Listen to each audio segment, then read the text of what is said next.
Hey guys, Ashley from Country Roots Farm. So I know a lot of y'all are doing gardens this year, and I wanted to tell you, if you don't already know, that herbs grow really well as long as you take care of them and water them enough.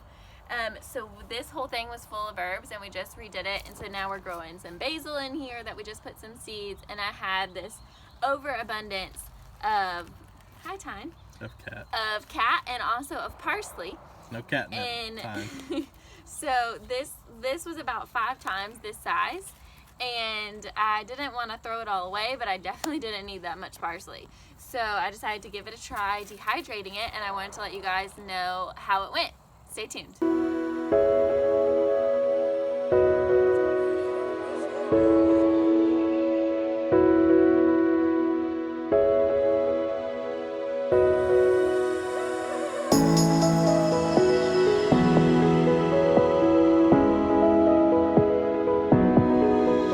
Okay, so to dehydrate the parsley, first, obviously, you need to cut it back and cut out the part that you don't want.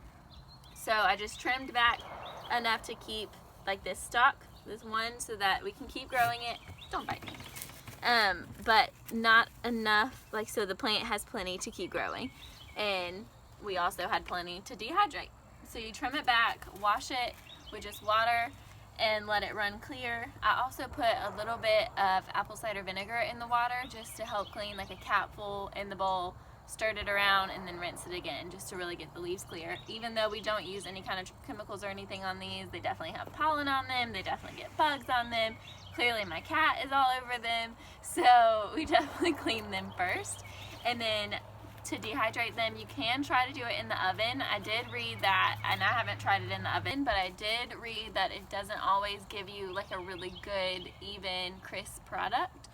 So I used our dehydrator, our electric dehydrator, and I'll show you that. But to prepare the parsley, you cut the little pieces so that this leaf is how you're laying like this section down on the dehydrator trays, and you don't use all of the stem part. You don't need all of that. And you set your dehydrator to 95 degrees. You don't want to go any higher than that because your herbs can get brown and they just don't look very fresh, and I definitely wanted to keep that freshness.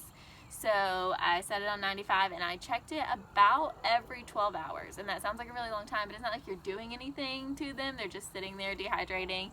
And it can take a little while. So after, obviously, you wash them, paper towel dry them, and then put them in the dehydrator. So ours took 48 hours, so 2 days, to be fully dehydrated, and I'll show you that now. Okay, so I am using an Open Country food dehydrator jerky maker. I love this thing. It has lots of settings. So the way this works is it has multiple layers, so I just have 3 layers in it right now, but it has been dehydrating for 2 days now on 95 degrees.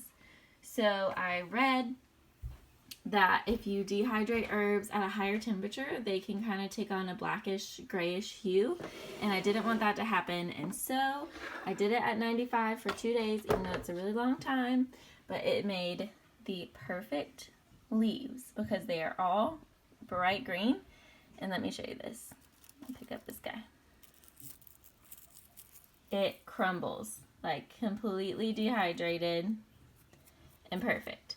So clean mason jar. I'm going to put all the leaves in here, and then I also have these silicone caps that I use. So they have a seal, and they're plastic caps that I think are great for all things that you're not actually canning, and they're reusable, and I ordered them off Amazon. I could put a link in the description below, but I'm going to get to loading all this parsley up.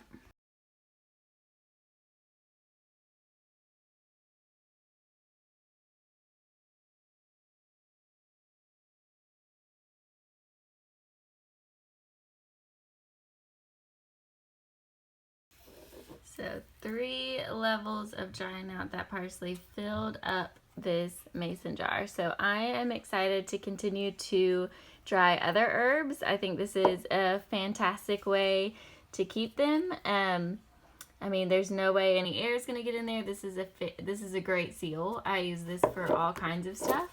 And also you can, see how much you're using, but I am so excited. That is beautiful.